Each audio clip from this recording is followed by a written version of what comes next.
যে আমাদের আমাদের প্রধান অতিথি মহোদয় বলেছেন যে আমাদের প্রাচীনতম সংস্কৃতির অংশ হচ্ছে যাত্রা, যে প্রায় যাত্রা শিল্পকে এখন পর্যন্ত বাঁচিয়ে রাখার জন্য সুনামগঞ্জে জেলা যে প্রয়োজন মানুষ সক্রিয়। আপনারা জানেন গত বছরও জেলা শিল্পকলার উদ্যোগে 3 দিনব্যাপী যাত্রা উৎসব হয়েছে। আমরা অনেকগুলো যাত্রা আমরা দায়িত্ব নেওয়ার পর থেকে আমরা করার চেষ্টা করেছি। এই বছর আমরা যাত্রা অনুষ্ঠান করার আমাদের চিন্তা আছে এবং এইসব অনুষ্ঠানে এবং ওনারা সারা জীবন এখানে যারা এই যাত্রা শিল্পে ভূমিকা রেখেছেন তার মধ্যে একজন দিলাউর রহমান মুজি। আমরা সম্মাননা 2015 যাত্রা শিল্পে ওনাকে জীবন সম্মাননা দেওয়ার সিদ্ধান্ত নিয়েছি এবং এখানে বলে রাখা ভালো 15 সালের পরে যখন আমরা ওনাকে দেওয়ার সিদ্ধান্ত নিই উনি লন্ডন প্রবাসী, উনি এসেছিলেন কিন্তু আমরা দিতে পারি না এই যে প্রাকৃতিক বিভিন্ন অসুবিধার কারণে। এখন ওনার পক্ষ থেকে ওনার সংগঠন একতা বল সংঘ ওনার ভাবনা ওনারা অতিথির কাছ থেকে সম্মান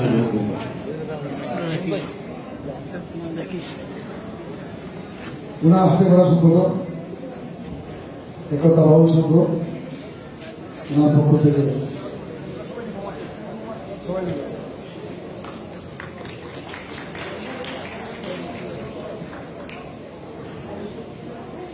সুনামগঞ্জে বা সুনামগঞ্জের মতো জেলাগুলোকে যাত্রা অনুষ্ঠান করা মানে অন্যভাবে না হয়।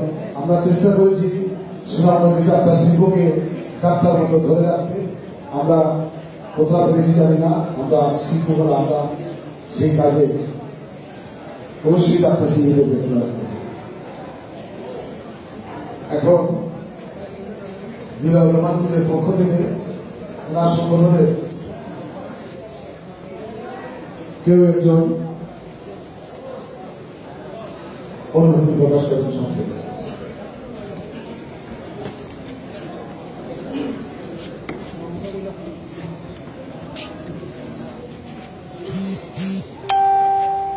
জেলা শিল্পকলা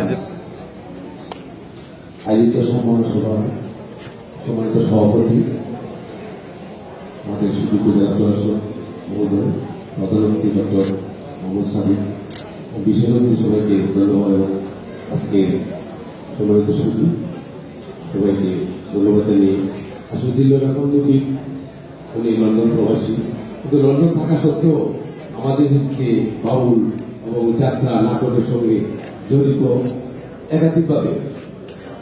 আমরা ওনাকে যে ডিসেম্বর আসলে উনি কিন্তু দেশে চলে আসেন শুধু যাত্রা করার জন্য এবং আমাদেরকে আগে বলেন তোমরা কোন বই কালেকশন করেছো, কি কি বই কালেকশন করেছো, নামটি পাঠিয়ে দেবো এবং আমি এসে অভিনয় করবো, তোমরা সবাই সহযোগিতা করে। জেলা প্রশাসনের মাধ্যমে আমরা জেলা শিল্পকলা কিন্তু যাত্রা করেছি ওনাকে নিয়ে। এবং আপনারা জানেন উনি গান লিখেন, অনেক গান লিখেছেন এবং 2টি বই লিখেছেন। 2টি বই ওনার গ্রন্থ আছে, প্রায় একটি বই আছে 110টি গান, আর কিন্তু 112টি গান দিয়ে 2টি গ্রন্থ আছে ওনার।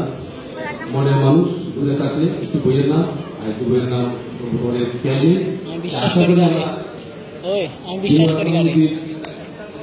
যে আমাদের লন্ডন থাকা সত্ত্বেও আমাদের সাথে মিশে আছে। আজকে ওনাকে একটা বইয়ের নাম বিশ্বাস করি কাকে, কিন্তু আমরা বিশ্বাস আছে উনি লন্ডন থাকা সত্ত্বেও আমাদের সুনামগঞ্জ মানুষের সাথে এবং সুনামগঞ্জের লোক সংস্কৃতির সাথে পুরো ভূমিকা আছেন। সবাইকে ধন্যবাদ জানিয়ে আমার সঙ্গে ধন্যবাদ।